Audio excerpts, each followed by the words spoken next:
जिवा महाला, शिवरायांचा जिवलग सावली. सह्याद्रीच्या कड्यांवरून वारा जोरात सुटला होता. आभाळ ढगांनी भरलं होतं.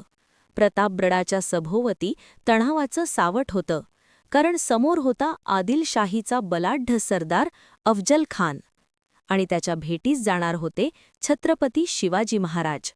पण त्या दिवशी महाराजांच्या सावलीसारखा एक माणूस त्यांच्या सोबत उभा होता. तो म्हणजे जिवा महाला. जिवा महालाची ओळख. जिवा महाला हा सामान्य घरात जन्मलेला पण असामान्य धैर्य घेऊन जन्माला आलेला मावळा. तो शूर, निष्ठावान आणि पराक्रमी होता. त्याचं खरं नाव जिवा महाला असलं तरी लोक त्याला म्हणत महाराजांची सावली, कारण तो जिथे शिवराय तिथे जिवा. ज्याच्या रक्तात निष्ठा उसळते त्यालाच स्वामी लाभतो महान. जिथे धैर्य उभं ठाकतं पुढे तिथे इतिहास वागतो मान. प्रतापगडाची ती भेट. अफजल खानाने शिवाजी महाराजांना भेटीस बोलावलं. त्याचा हेतू स्पष्ट होता, कपटाने महाराजांचा वध करणे. महाराजांना धोका माहीत होता, पण स्वराज्यासाठी हा धोका पत्करणं आवश्यक होतं. त्या भेटीस महाराजांसोबत दोनच माणसं होती. एक होता सय्यद बंडा, अफजल खानाचा अंगरक्षक, आणि महाराजांसोबत होता जिवा महाला. जिवाच्या डोळ्यात निर्धार होता. त्याला माहीत होतं आजचा दिवस फक्त युद्धाचा नाही तर स्वराज्याच्या अस्तित्वाचा आहे. स्वामीचा श्वास जिवंत असेपर्यंत माझं प्राण त्याच्या पायाशी. तलवारीची धार बनून उभा राहीन संकट येईल जेव्हा माथी. निर्णायक क्षण. भेट सुरू झाली. अफजल खानाने आलिंगन दिलं, पण ते आलिंगन नव्हतं, तो होता विश्वासघात. त्याने आपल्या कटारीने महाराजांवर वार केला. महाराजांनी वाघनख्याने प्रत्युत्तर दिलं. तेवढ्यात सय्यद बंडा तलवार घेऊन महाराजांवर झेपावला. क्षणभराचा विलंब झाला असता तर इतिहास वेगळा लिहिला गेला असता.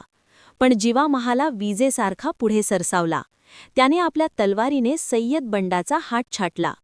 एका घावात संकट दूर केलं आणि त्या क्षणी उद्गार घुमले, हाता जिवा म्हणून वाचला शिवा. त्या एका क्षणाचं महत्त्व.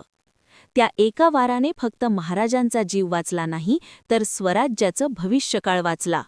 जिवा महालाने स्वतःचा विचार केला नाही. त्यांना कीर्ती नको होती. त्याला हवं होतं स्वामीचं रक्षण. जिथे स्वामी संकटात सापडतो तिथे मावळा छाती पुढे करतो. स्वतःचा जीव तुच्छ मानून इतिहासाला नवं वळण देतो. जिवा महालाची निष्ठा. युद्धानंतर महाराजांनी जिवाकडे पाहिलं. त्या नजरेत कृतज्ञता होती, अभिमान होता. महाराज म्हणाले, जिवा, आज तू फक्त माझा जीव वाचवला नाहीस तर स्वराज्याचं स्वप्न जिवंत ठेवलंस. जिवा नम्रपणे म्हणाला, महाराज, माझा जीव तुमच्यासाठीच आहे. विद्यार्थ्यांसाठी प्रेरणा. जिवा महाला आपल्याला काय शिकवतो? तो शिकवतो निष्ठा म्हणजे काय, क्षणाचं महत्त्व काय, तयारी आणि जागरूकता किती गरजेची आहे. अभ्यासातही तसंच असतं. परीक्षा म्हणजे आपला प्रतापगड असतो. प्रश्नपत्रिका म्हणजे अफजल खान आणि आपल्या तयारीची तलवार म्हणजे आपला अभ्यास. जर आपण सज्ज असू तर कोणतीही अडचण आपल्याला हरवू शकत नाही. क्षण आला की उभा रहा, भीतीला दारात थांबवा, जिद्दीची तलवार हातात घ्या, यशाला आपल्या पायाशी आणा. जिवा महालाचा संदेश. जिवा महाला सांगतो, मोठं काम करण्यासाठी मोठं पद लागत नाही, मोठी निष्ठा लागते.